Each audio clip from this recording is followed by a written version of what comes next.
Okie doke. I think what I'll do is I'll just give a brief introduction, and I know there's people still kind of finding their way into the room, and they can catch up to the really interesting bit by the time I finish, I think. So welcome to Just Festival 2020. My name's Helen True. I'm Festival Director this year, and behind the scenes we have Grant Forrest on IT, who's keeping us all together. So a little bit on Just Festival. Just Festival has been a key part of Edinburgh Fringe for 20 years now. And the aim of the festival is to create a safe space for conversation, reflection, and gathering together to discuss some of the big experiences and forces at play in our lives. So, and this is the first time that we've put an online festival together. And just over the past few days, it's really come to my notice that although the festival programme as a whole is curated across, broad intersectional themes that all relate to each other, each event, because it's online, is sitting in a kind of more compartmentalised way than it would do if it was a live event, and the kind of live events we've done in the past. And so we're mindful that tonight's event is an important contribution to a much larger anti-racist conversation that we need to sustain as a community and as a society. So before I introduce and hand over to our eminent presenters, I need to quickly go through a little bit of housekeeping. Just Festival is a charity on a shoestring, like many of us. And so if you can, please support the arts and help us with next year's 21st birthday festival by donating just a little through our website, just-festival.org, which I'm sure you've already found. We do want you to join in the event. It's really important, but it's difficult to how do you find a way to have a conversation with audience in this kind of format. So please do join in by typing your questions or your comments in the Q&A function. You'll find the Q&A button on the center bar in your screen. Click that and type in your question, and we'll get round to those later in the event. Or during it, depending on how we go.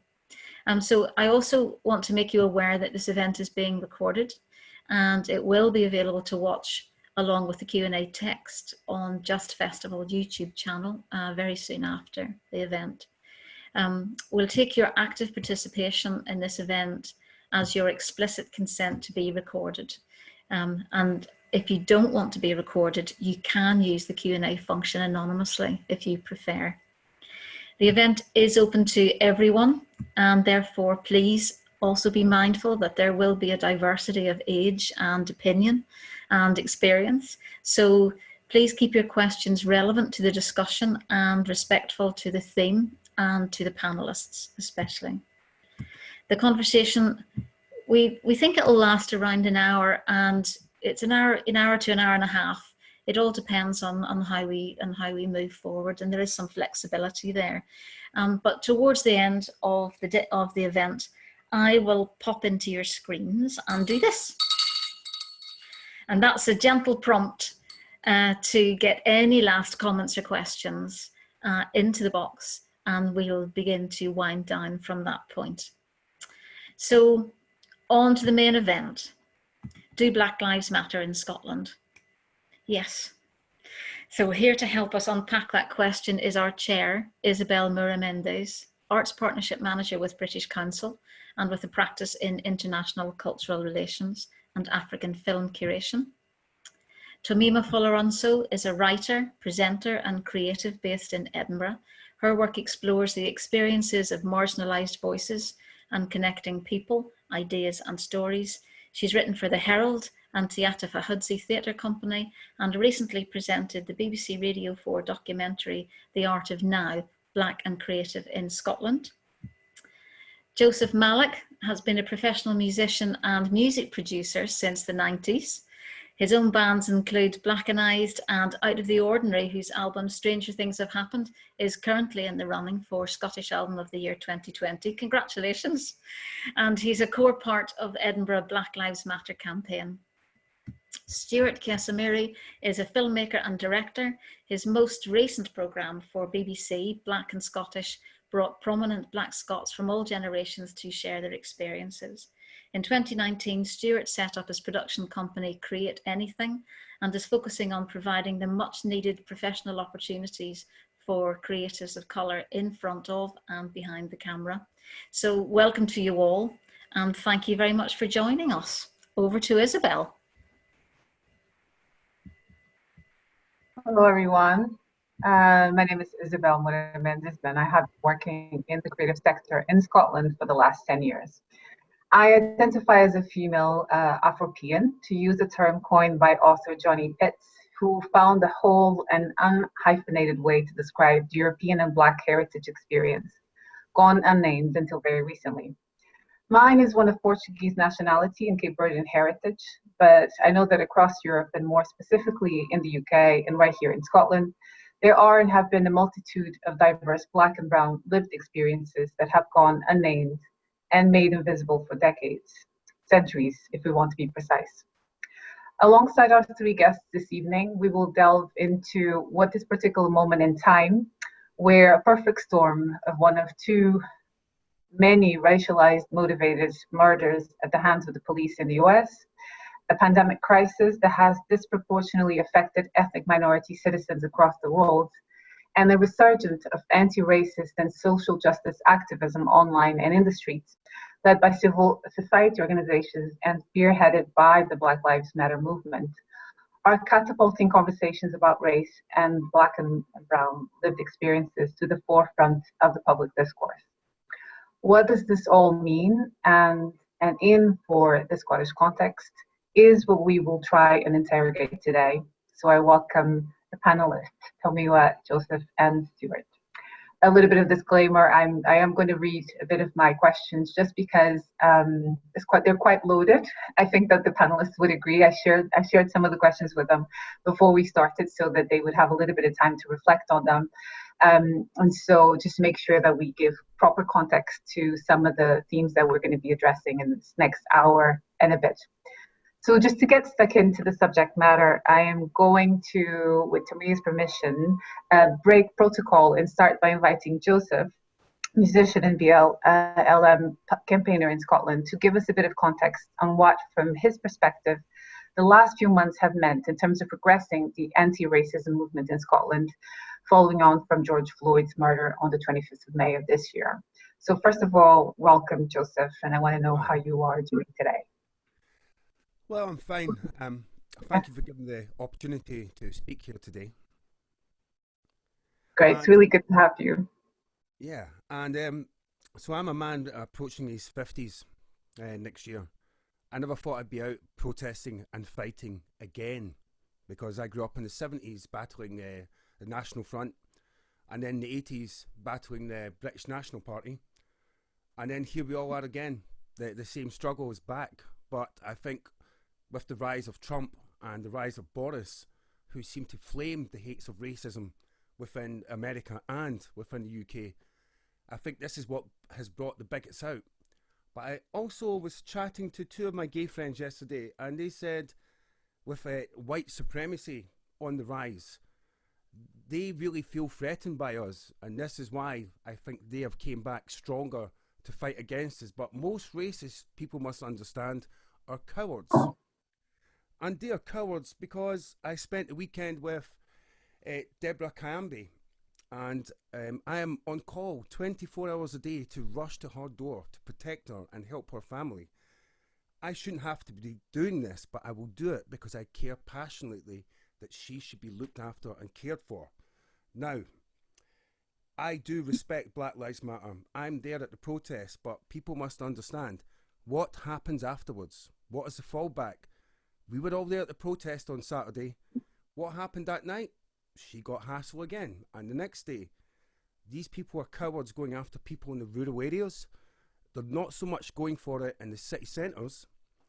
And as far as Black Lives Matter are concerned, I can only really speak for Edinburgh. I cannot speak for Glasgow, and I can't speak for London. Okay. And can I ask why is that so, in terms of kind of how the Black Lives Matter movement is organized in Scotland? I'm just curious, when you say you can't speak on behalf of Glasgow, how is it organized and structured? don't know Because if they you could. have their own individual community leaders, and it'd be very unfair for me to speak for Glasgow because I don't live in Glasgow. There's other community leaders there who do lead for Glasgow. But as far as Edinburgh is concerned, it's myself and Cynthia Gentle who lead the community in Edinburgh. Okay. Well, we want this conversation to be a conversation, and it's not necessarily that we are obviously the panelists experts in the subject matter, but they have something to say, and and their opinion is quite valid, and their knowledge as well. But if we have people, who are joining the conversation from Glasgow, who are engaged in the Black Lives Matter movement or the anti-racist cause, be interesting to hear a little bit from them maybe later. Joseph, I just wanted to tease out a little bit more about how you're seeing this particular moment. Because I was following a discussion on the BBC Creative Diversity or CDX talks that happened at the end of July, and they were asking I thought it was a great question, which is this a movement or is it a moment? And I wanted to ask, is it a moment for the Black Lives Matter in Scotland? Have you felt anything different that you've seen in the many years that you've had of anti-racist struggle? Does it feel like it's being amplified, or yeah? A fantastic question. It's definitely not a moment, and it's definitely not a lifestyle choice. I sometimes laugh when I see people in bars with like a Motorhead t-shirt on, and they've never seen Motorhead, and they probably don't even know who Motorhead are. I see a lot of people jumping on the Black Lives Matter bandwagon. They show up for the march, and then where are they afterwards? We had 5,000 people that day in June, the biggest congregation of black people ever in Edinburgh. And I looked to my left, and there was all the gay community.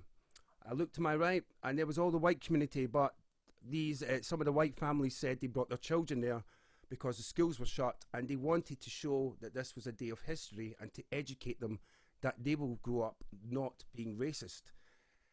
I never seen that when I was growing up in the 70s. I never seen that when I was growing up in the 80s, and I certainly never seen it in the 90s. But I think in the 90s, with the rise of black culture, I used to fight with football casuals who were attacking Asian shopkeepers and killing Africans. And then I would bump into them years later, and they'd be listening to hip hop, and they'd be at dance music clubs, and they had chilled out.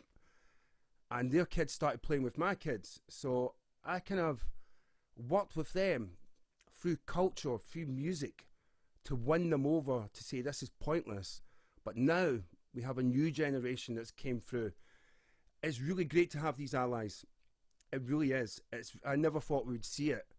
I'm deeply proud of them for risking, some of them, their own personal safety. And I'd like to mention Mr. Kevin Williamson, a very good friend of mine, who had a 6-foot metal pole put through his window of his children's window because he had a Black Lives Matter poster there.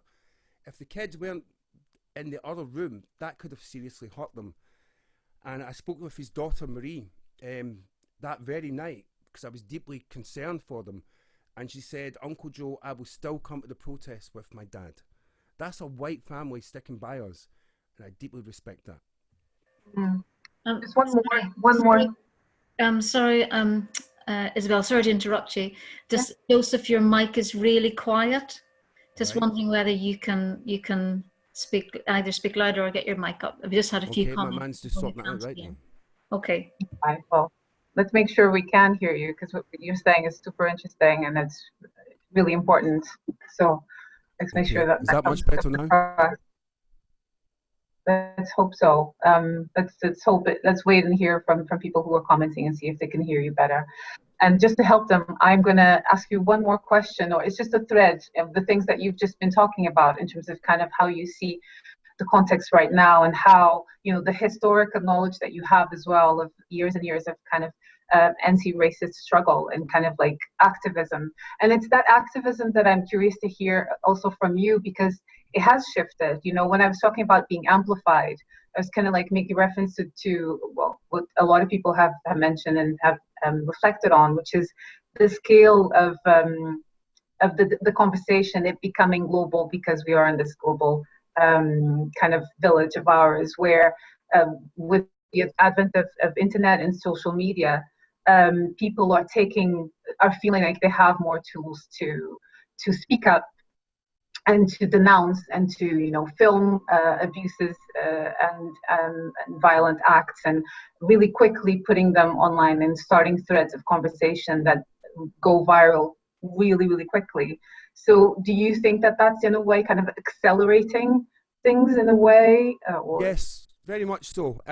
So when I made that speech that's now went viral all over the world at the Black Lives Matter protest, the first one in Scotland, well, in Edinburgh, I should say, I did say, your phone is an ally, it's your weapon.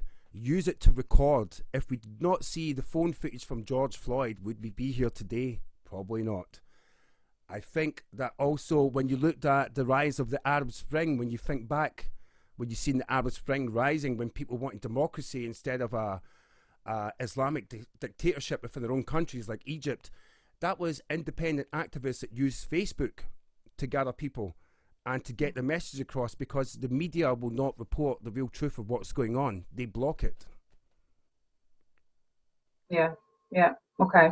Well, that does make a lot of sense, and I think that's why as well we've been seeing people kind of acknowledging and using social media and using kind of like this connectivity that we have in the best way possible, really, to push on the message. I think it's really interesting what you're saying in terms of your own example.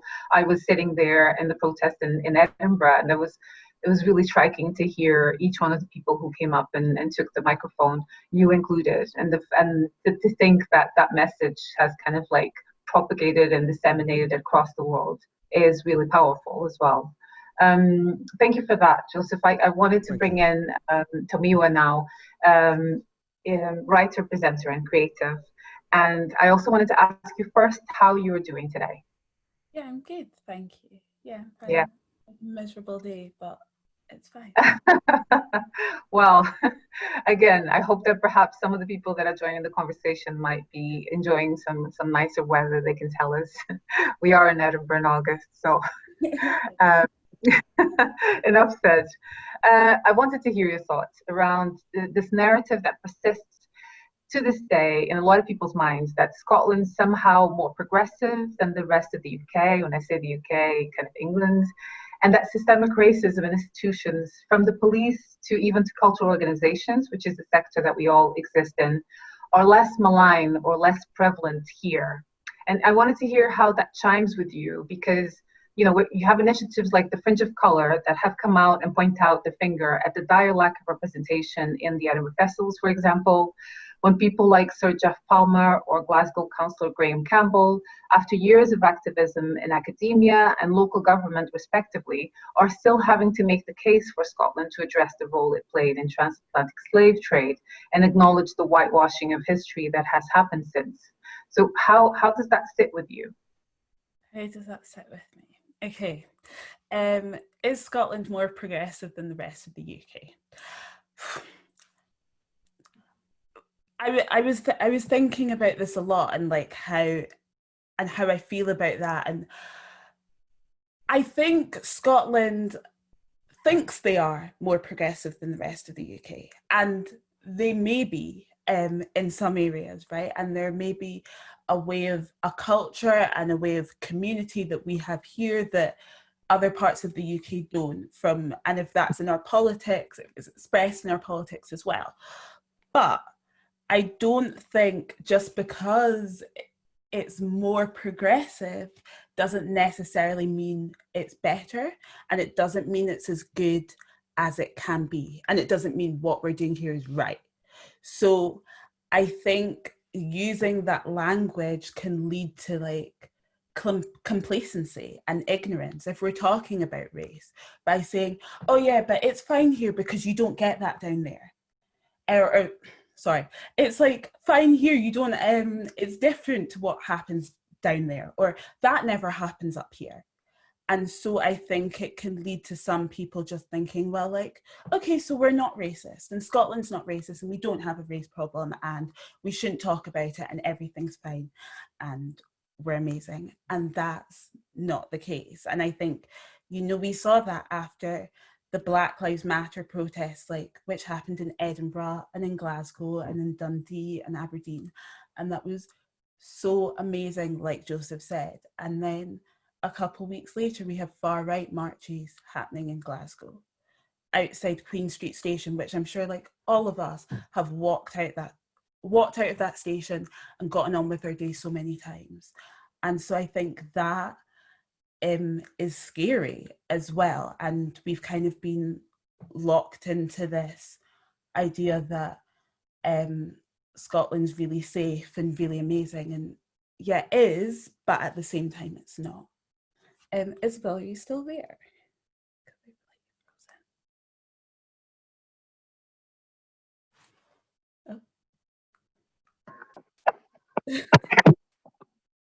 Sorry, Tomiwa, sorry. It was me who, I think it was me who Okay. dropped.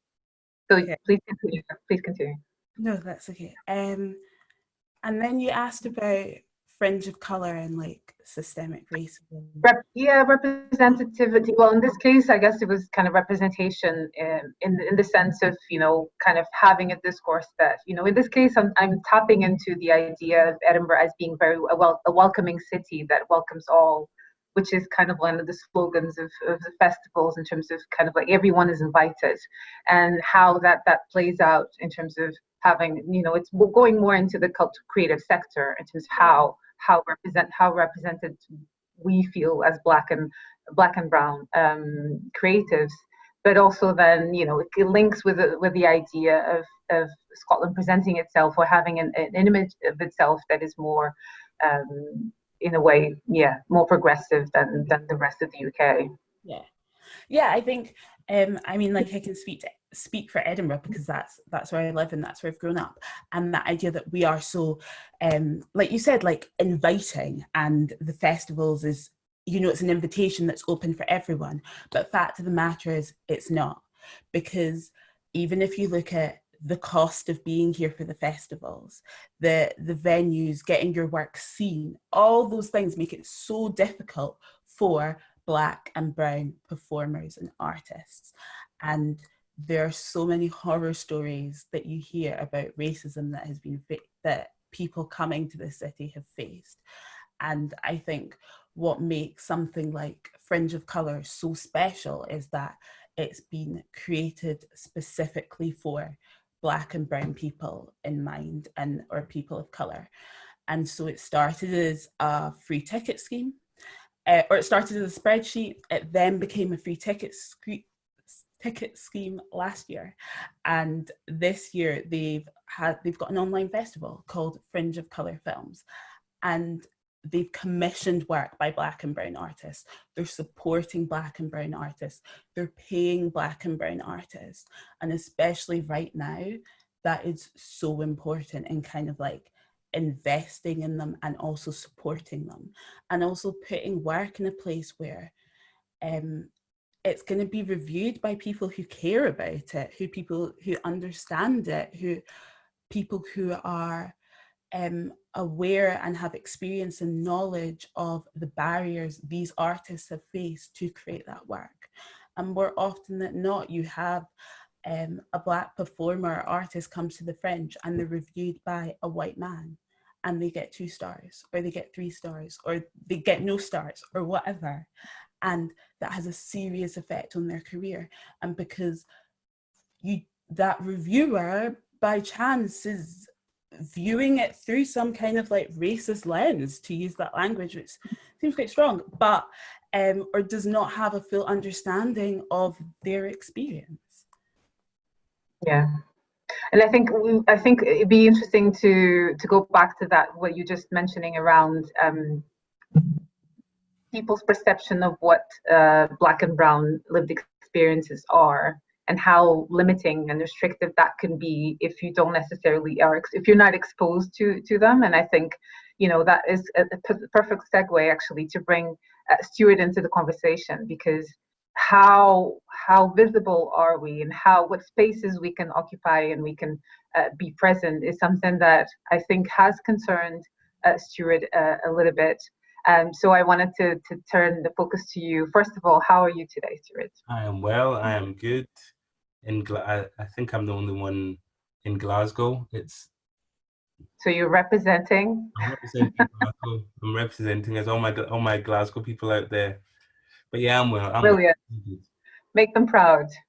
So I wanted to ask you about something that I think is actually quite dear to your heart. The film that you made about Black Scots entitled Black and Scottish, which I encourage everyone who hasn't seen it to see it at the BBC.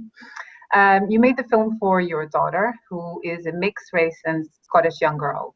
And I wanted to hear a little bit more about the thought process behind that. What you were trying to examine by interviewing a selection of the Scottish population that we don't usually see on screen. And what did you learn about Scotland and its attitudes towards difference that you didn't know yourself because of your own lived experience as a Black Scot? And I have a second part of the conversation because it's so loaded out of the question. So I'll leave that for you to answer and then I'll come back.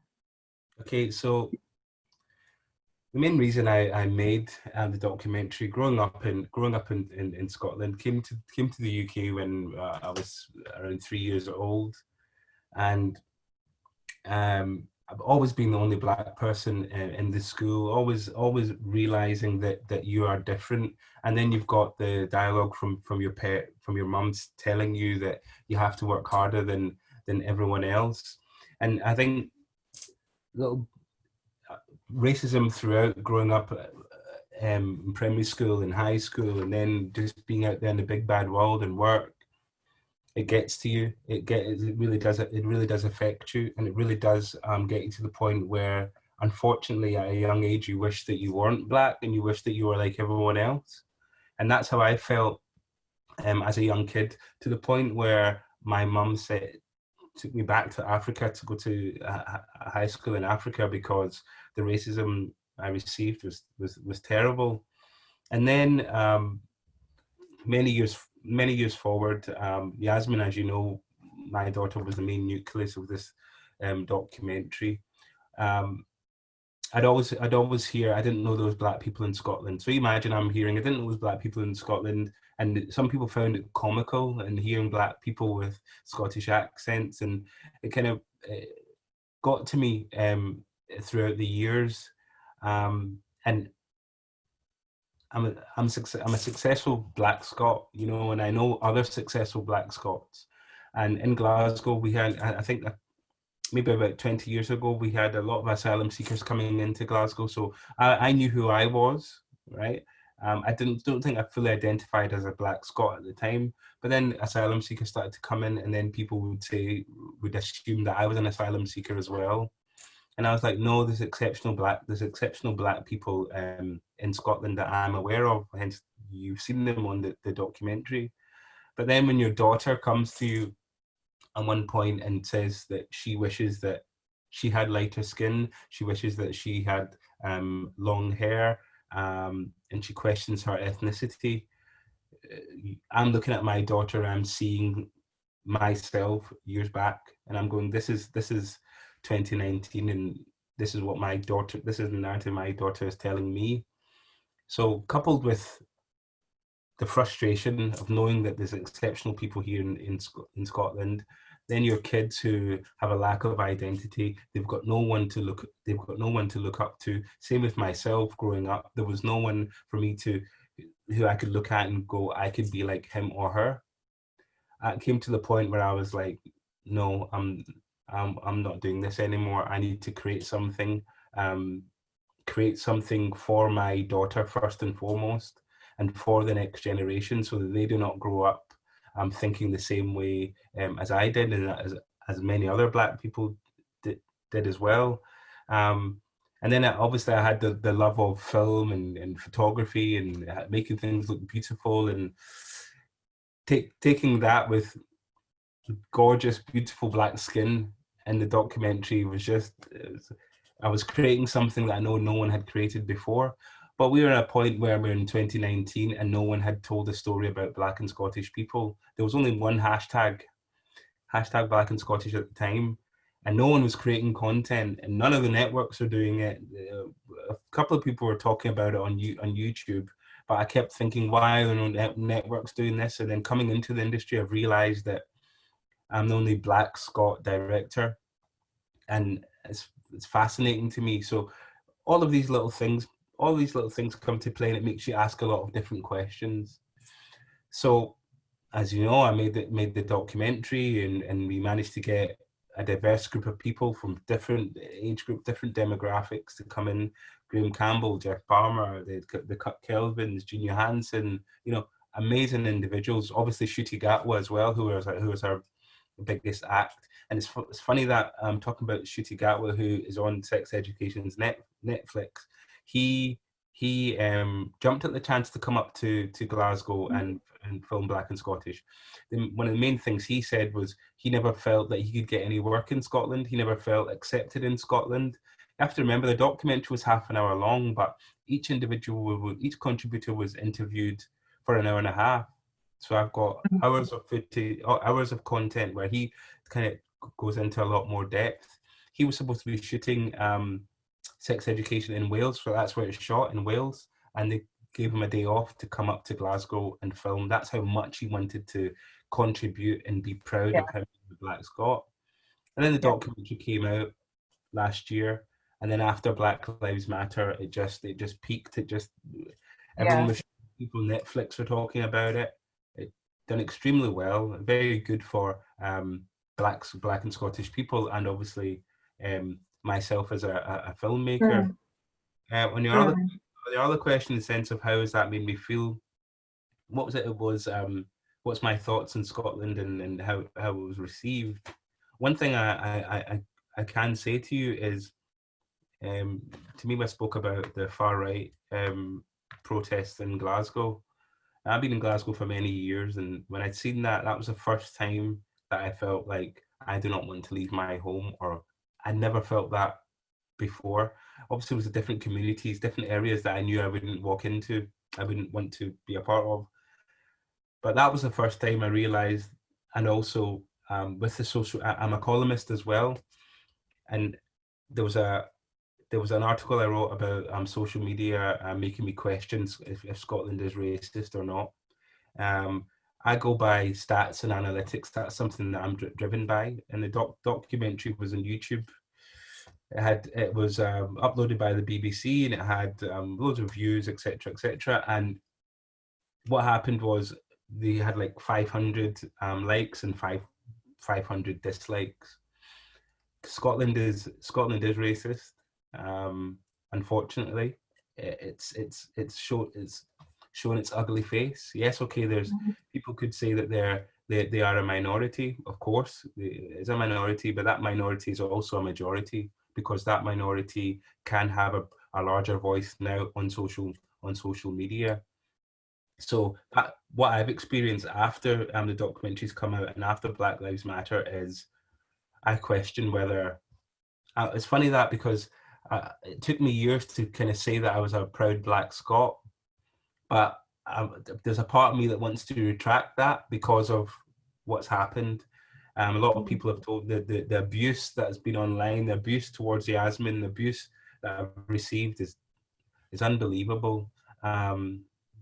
So yeah, I had to make this documentary for the next generation, for Black and white people, for everyone to basically see that we are just normal human beings. We are creatives, we are academics, we are excellent individuals, as you know. I think if I may, but then I think you're going in the direction of where I wanted you to go, which is around a sense of where we might be right now in terms of building a legacy for the next generation to pick up, which is like what you're saying. And I kind of like, I had this quote that I shared with you around what Black British playwright Kwame Kwei-Armah had said in terms of questioning if we're doing good enough of a job to crowbar a legacy into the consciousness of the next generation, so we make sure that these issues don't affect them, and they can look at the generations of political activism before them and stand on the shoulders of that work. Do you think that we're a little bit closer to that? You're talking about all of this kind of backlash and how that's kind of affected in terms of your morale and motivation to continue. Yeah, I do think we are closer to it, because you have, I speak of this backlash and as I said, it could be a minority group, far right activists, etc. But at the same time, I work with the Scottish Government. I'm working with different organisations. Black and Scottish is now going to be in the Scottish curriculum next year. It's getting a lot better. I'm currently working on something where it is a mixed race girl, a young girl, 20 years old, who's going about and looking into Scottish history and Black history, and that's something that again will be in school. So yes, it's I am seeing a change, and I do feel it's a change that will last. But you do need to educate the younger generation and for them to understand why streets are called this, or why there is some form of racism, institutional racism, systemic racism. They need to understand that. They need to be educated, because if they're educated, it means that they're more powerful. If they're educated, it means that they're more empathetic and compassionate. Now, we can talk about stats and we can talk about what people had done in the past. But for me, as a filmmaker, I try to instill some kind of feeling and some kind of emotion. That's why I'm constantly using words like empathy and compassion, because for me, that is the best way to get people and engage people. Many people who watched Black and Scottish had said that at the end they were in tears, because that was my secret sauce to kind of get you in the field, you know, and because of that, hopefully people will go out there and educate themselves. Maybe not our generation, but maybe the younger generation coming up will look at content like this and content that we're all looking to create. And obviously having politics, government involved, and education boards. I think if we can create some kind of platform, something strong enough that can't be knocked down, the next generation will be a lot more empowered and a lot more compassionate. So yes, what Kwame is saying is very powerful. Yeah, super powerful. And I think what's, in a way, what you're saying is that that secret sauce is really, you were tapping into our humanity, and that is kind of defies the borders of color, of gender, of race, all of that, because that's what unites us. So by tapping into that, obviously you got to us. And hopefully it's great to hear that the film is going to be included in the curriculum, and that more of the younger generation are going to be able to use your film as a great opener for a conversation that needs to happen. Yeah. Yeah, and this one now is up for grabs. So any of the three of you who wants to step into this question, or try to start answering the question, can, because it relates to all of you. Just looking a little bit more into the creative sector, particularly in Scotland, where we all exist. So I wanted to look a little bit more and hear what you have to say in terms of kind of representation on screen, or on stage, but also off screen and off stage, in spaces such as boards or screenwriters or playwriters' rooms, commissioning editors, broadcasters, record labels, which still tend to be in the UK and perhaps in Scotland as well, very much white, male dominated. And your sense of how far we still have to go to see change happen. Do you feel like these traditional gatekeepers are still there, or do you feel like you're finding more and more allies as you move in your careers? And do you think that kind of EDI, equality, diversity, and inclusion policies, inclusion/diversity schemes, are they helpful to overcome barriers and affecting real change? And is that change happening quick enough? And I'll leave it there. Obviously, I have more, but just to start there. I believe you have to battle for everything. There is the same standard white gatekeepers there.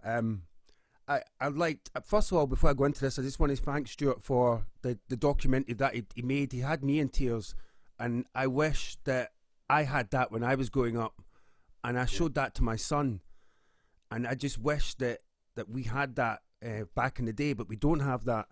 Well, we didn't have that back then, but I'm so glad it's there now, and Stuart, I'm really glad that's going to be in schools. That's going to help my grandkids and other people's kids in the future, so thank you for that. I think with you always have to battle for everything in this life, and double hard when you're black. And with myself, I've had to work really hard I've had to go to London, I've had to go to America and to Europe to get the recognition for what I do, because I was never recognised for it within Scotland. And it's only really been in the last, I would say, 4 or 5 years when Giles Peterson, Huey, I would say Craig Charles especially, are playing my music on Six Music at peak time as one of the most played artists in the city, that people in Scotland have actually goes, I didn't know you were from Scotland. People didn't know that. They thought I was American, or they thought I was from Europe or in Germany, or thought I was from London. Then you hear my accent. And I like the point that Stewart said, people get quite confused when they see a black face with a Scottish accent. You have to always just battle on and do what you do. But I think you've got the talent there. And I think with people like myself and with Stewart, we can be a ladder for them to go up onto, to lift them up to that. I think. Yeah. Go ahead, Stewart. Sorry, for me, in sense of in the filmmaking world, television and film, I have to say that it is terrible. It is really, really bad. Seriously, like in film and television, being the only commissioned director, it is. You know. Sometimes I think about how I even got into the industry, but as I said to you before, fortunately, my mum sent me to good schools, and she taught me to be empower myself and be confident. So I was in a position where I had to self-fund and get buy the production equipment that you needed to create content and put together. I had to make a trailer and then use that trailer, sit in BBC studios, show them the trailer first and get them with the emotions, get them with the visuals, and then from there, going away and putting together a kind of summary and pitch. There's a process, and there's websites that you have to be a production company to get access to. Fortunately, I have access to these websites, BBC Pitch, etc. I'm able to pitch to any commissioner in the UK, but there's not many that can do that with dark skin. There is no representation. There's one guy, Steve Allen, who's I think he's a commissioner. But when I'm looking on BBC Pitch and I'm going through all of the commissioners, there's hardly any. It's all good and well to make June Sarpong the head of diversity. That's great. She's a great individual, and what she's doing, what she's fighting for is beautiful. But seriously, how are you supposed to? Why does it take till 2019 for me to come along, who's not in the industry, and create something that someone like Joseph is shedding tears over? That doesn't make any sense. That means that there is no one of color who has the opportunity to tell such a story. So within my industry, television and film, there's no one out there. There's one guy I'm working with. His name's Jim, and he works in music in the BBC, and he's pioneering with me, trying to make sure that Black people have a voice. But I have to put my hand up and say the industry that I'm representing, for me anyway, there's only one or two other people, and that's something that needs addressed, most definitely. Mm-hmm.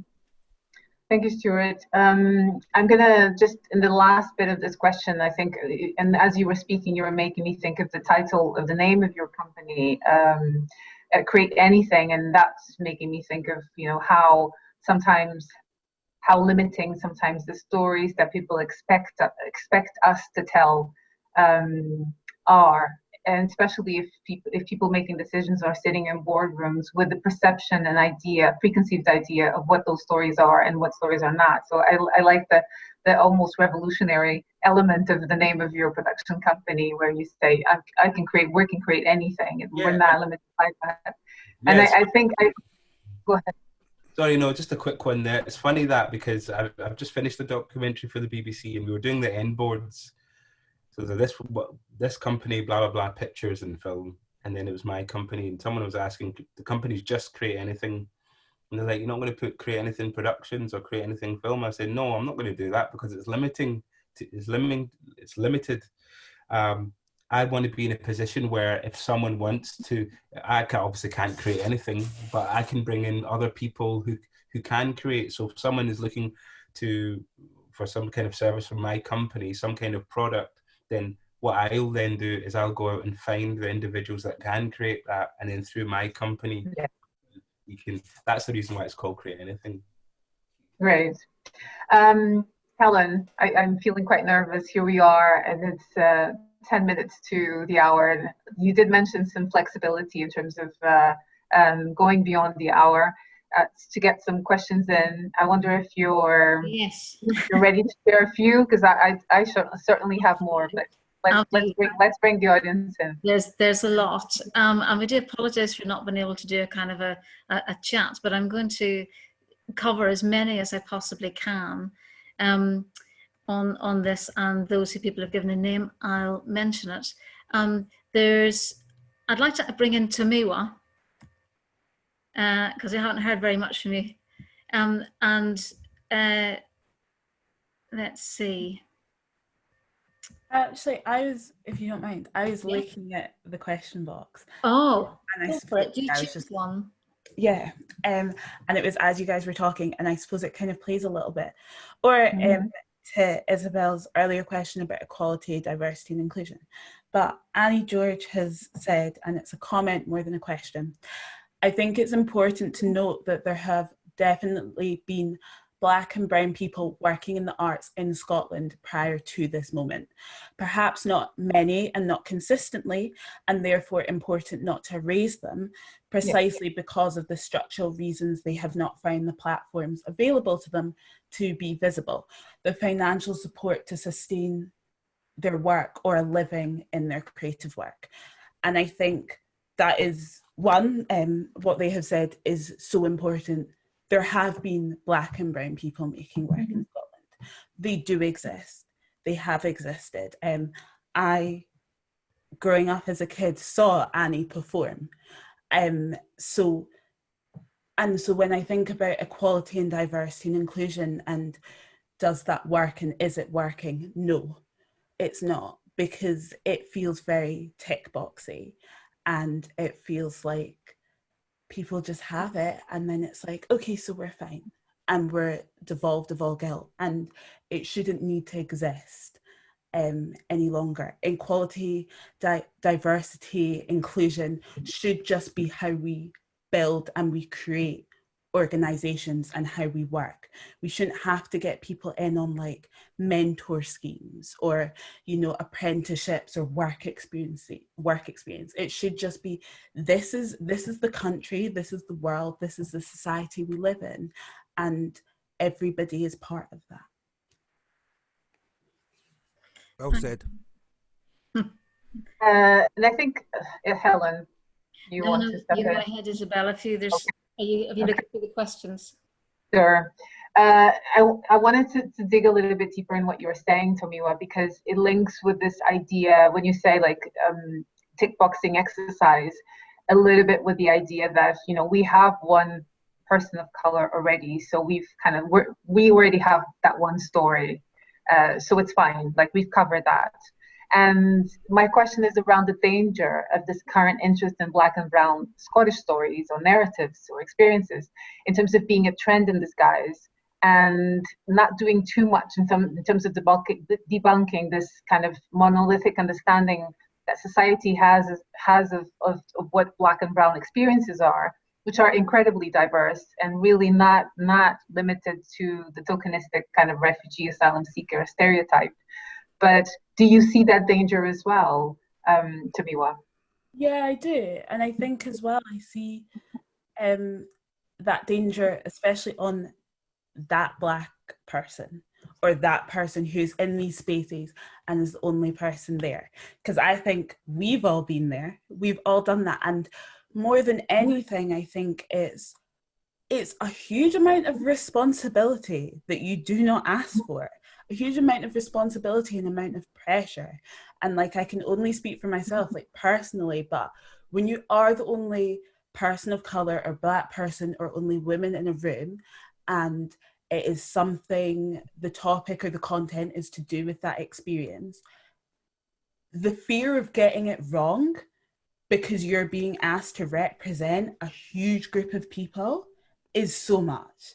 And like, on a personal note, it kind of makes me want to stay away from stuff like that, from talking about my identity, because the pressure of getting it wrong and not representing your communities, and also kind of like ruining your reputation or the reputation of your community in the eyes of other people, it is a lot. And so I think for me, that is why it's the number one reason why you need to have more than one person in a room, like more than one person, like Black person or person of color.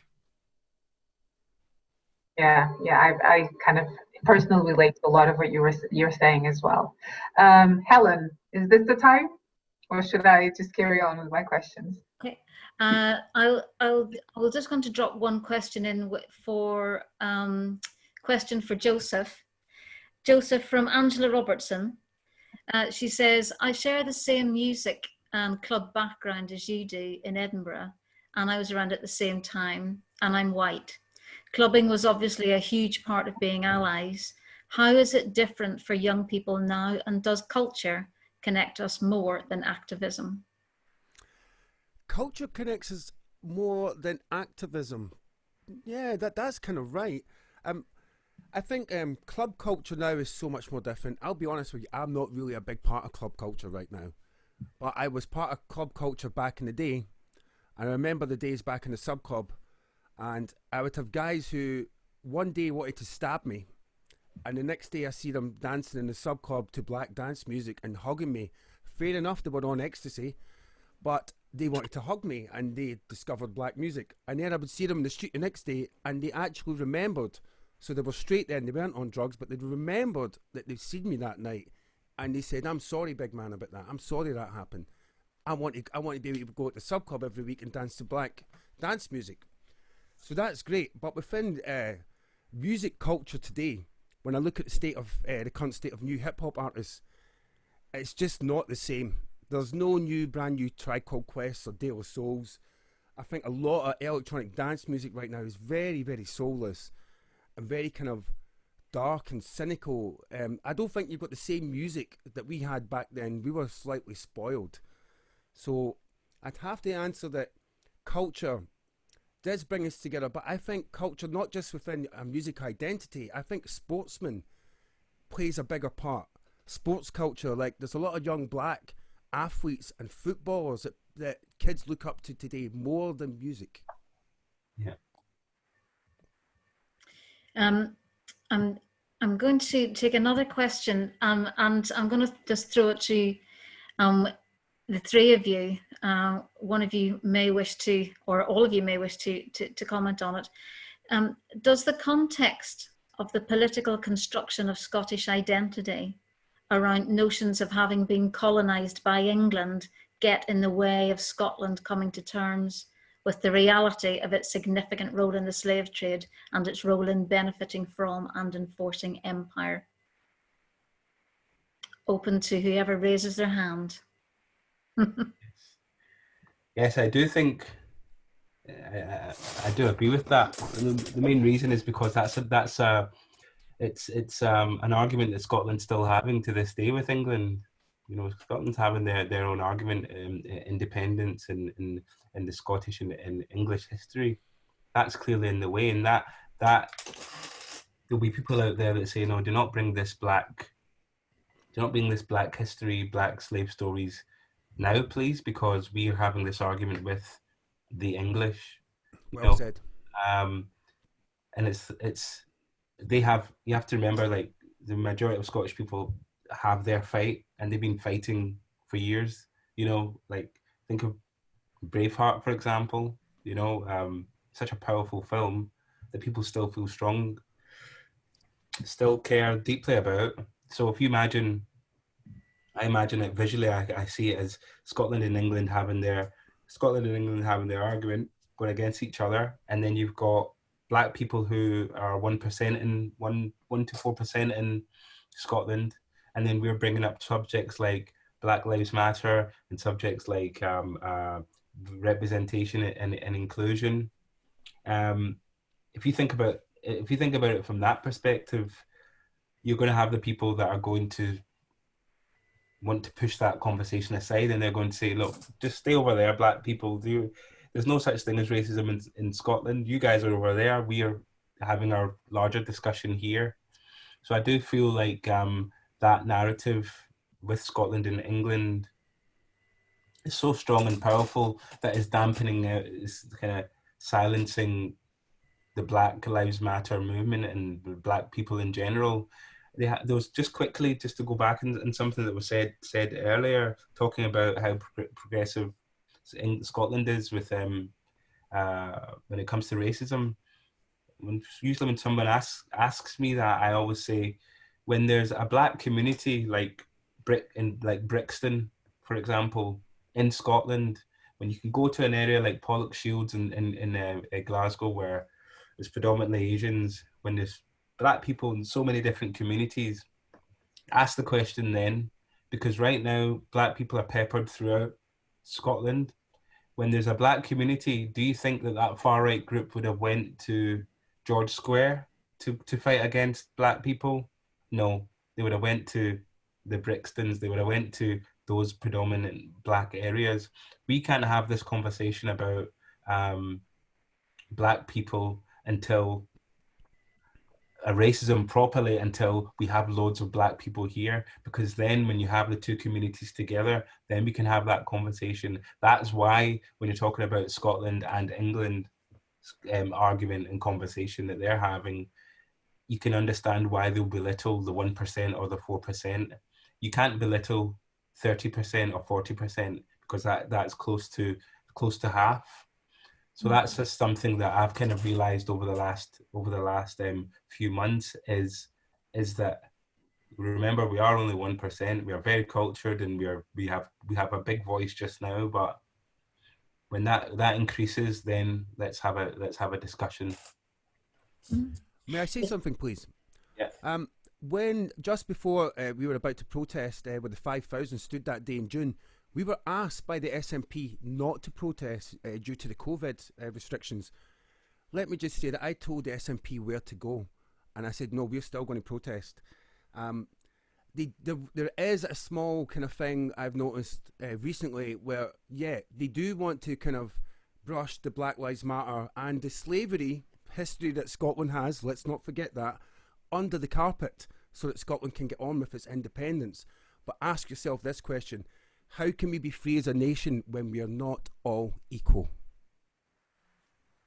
Yeah, I would agree with it. Yeah, what Joseph has just said, and it's an interesting one and a conversation that I don't have an answer to or anything more than a comment, but a conversation I'm having with my friends, especially Black women, about what does an independent Scotland look like if Black women are at the centre of that, and like what do they imagine that to be?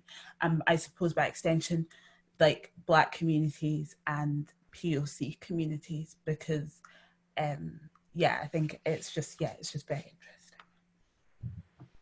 It was an interesting thing, and I've heard other people say it as well. When I first moved over to Scotland from Ireland, that someone said there isn't any racism in Scotland because there's hardly any Black people, and our answer was, well, the people, they don't bring it with them. You're the racist, so you don't it's kind of how you're kind of trying to work out the demographics and somehow is responsible for racism. I don't think so. So racism doesn't respond in that way. But I understand what Stewart's saying is about actually there is strength in collectives.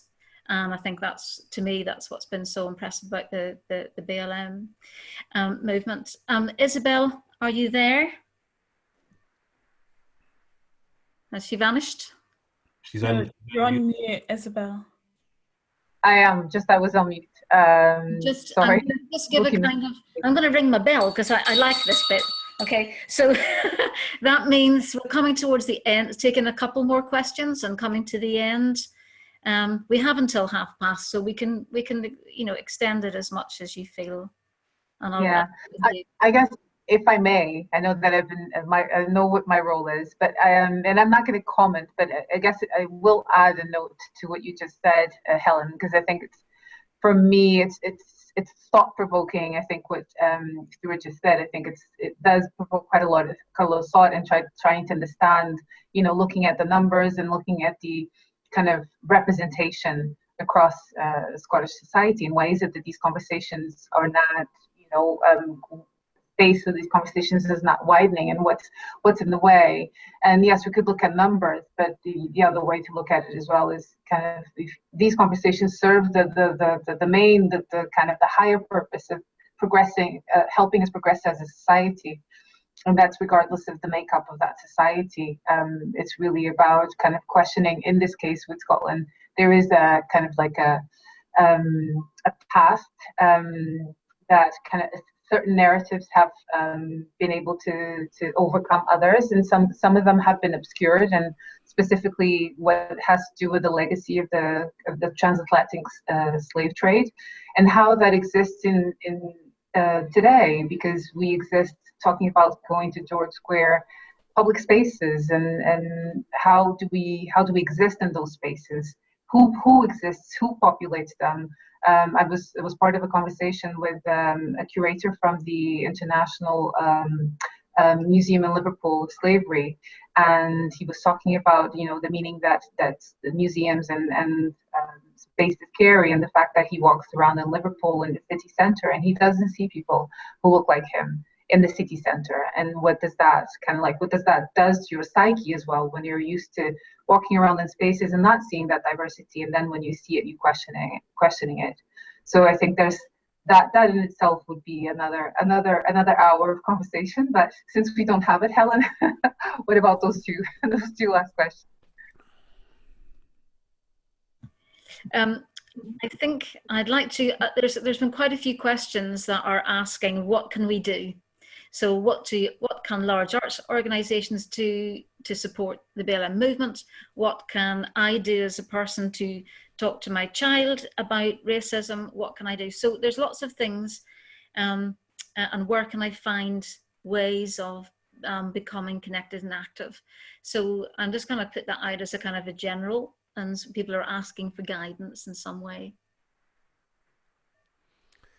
Well, I think in general, what can you do? And I will go back to a point I said earlier. This Black Lives Matter is not a t-shirt you wear for the one day, your little protest, and you go out and you do that and pat yourself in the back. It's the follow-up work that goes afterwards. Hence, I bring up the Deborah Kawande case again. She's still getting people out her door. So me and some others are now making sure she's protected. I mean, if she phoned me right now, I'd have to stop what I'm doing right now and rush to her aid. That's what you can do. Stuff like that. It's about standing in solidarity together.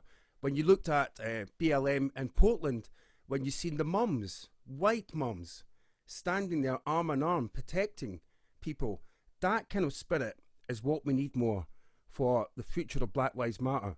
We have to amplify what they've done in America and use that method and use those methods here.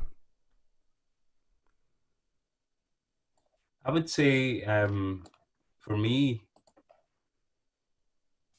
can you guys hear me? Yeah.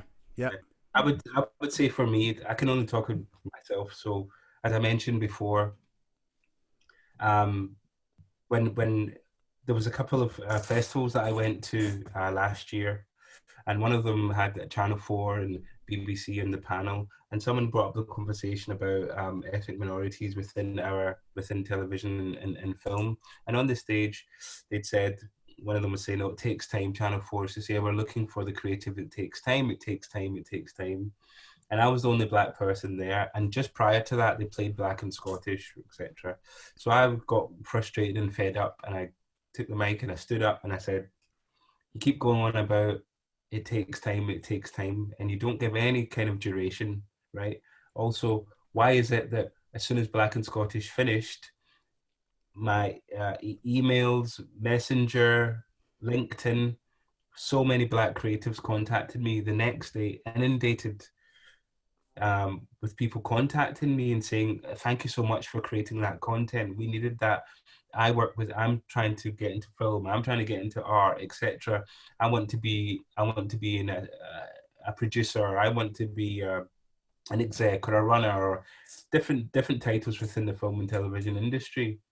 I said that to them, and I said, what you need to do is just put people like me in front of them, have some kind of representatives, because the thing is with Black people, what I've noticed is they really would like or need someone that looks like them, so that they can go, well, if he can do it, I can do it. And it's not even for Black people, it could be anyone. It could be someone disabled, and we just need inclusion and representation. So so what happened after that is my next documentary, half of the crew is ethnic minority. I was asked if I could put together a Black team.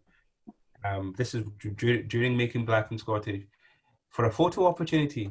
An executive producer from a big production company asked me to get Black people for a photo op, and I said, no, I'm not going to I'll put Black people in my team that are talented. So now I've managed to put together a BAME networking event that's coming with the BBC in front of, you're going to have commissioners and executives there.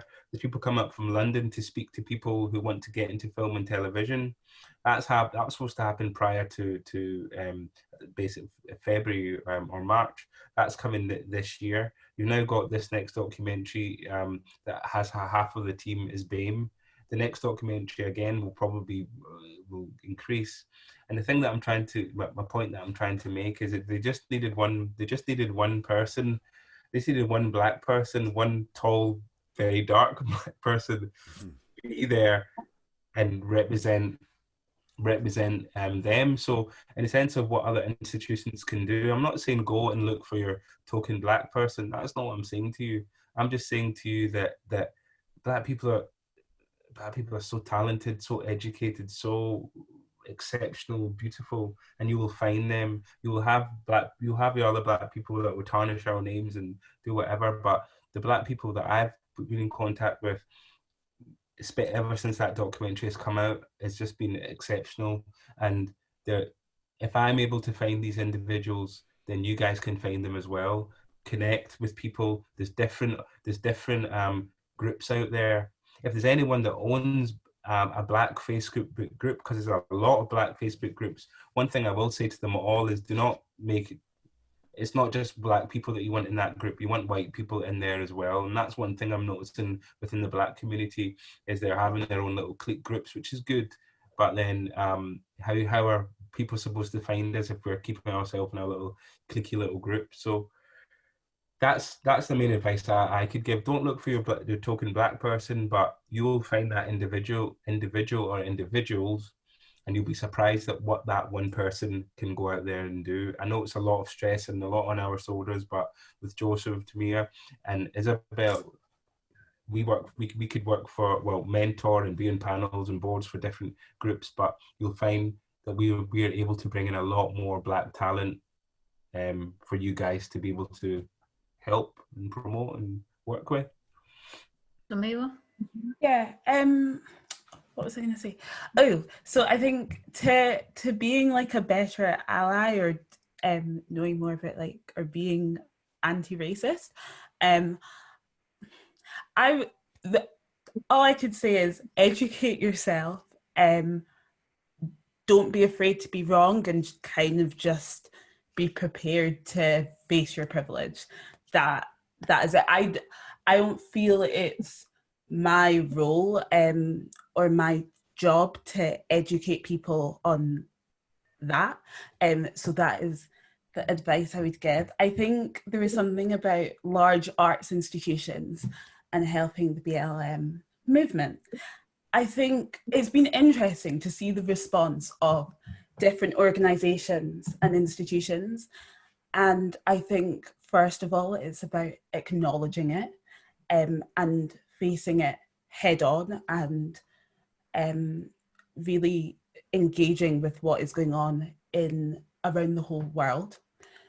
And then it's about looking internally at your organisation and the people there, and the the systems and the policies and the kind of schemes you have in place and how well they are or aren't working.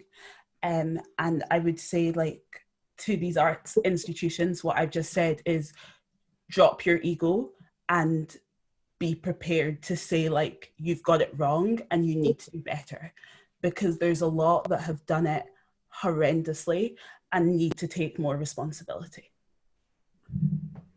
I feel very strongly about that, so I think that's why I'm a little bit shaky, a little bit angry, a little bit hot, but yeah. Fantastic. Isabel, would you like to close and then in a summary at all of the conversation tonight? Well, we've touched on so many different aspects. I think that there would be more. Just those few questions that you shared just kind of give me an indication of how much richer the conversation would have been if we were in a, maybe in the future we will be in a digital space where we can bring in all of the people who joined us today for the conversation. I'm sure that there was a lot of nodding, a lot of thinking, a lot of maybe reacting to some of the things that were being said. Hopefully, there's food for thought as well in the middle of all the different aspects that we touched upon.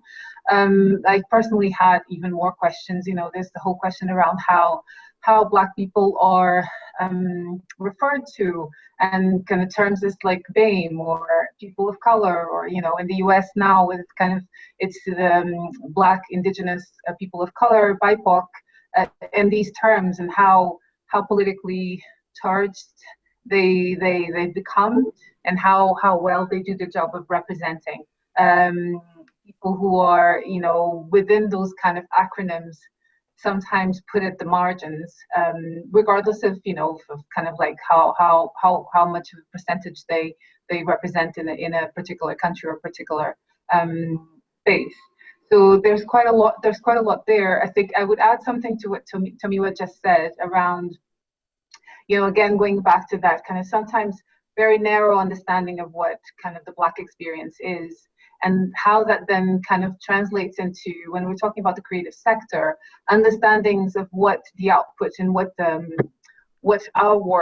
work is. And I guess what I want to say is just to do a little bit of an ask that in that kind of educating themselves process that I think a lot of organizations and a lot of individuals need to do, that also goes in terms of the creative sector, that it also goes into understanding that there is a lot of contemporary artwork that is being produced from across the diaspora. Obviously, here we are having this conversation in Scotland, but there's quite a lot of high quality, highly sophisticated work that kind of addresses all of these issues that we've been talking about today in a much more kind of human and a much more kind of visceral way. I think that that's what Stewart was referring to when he was talking about that special ingredient that he had in the documentary, which I'm sure Joseph puts in his work. The album that he's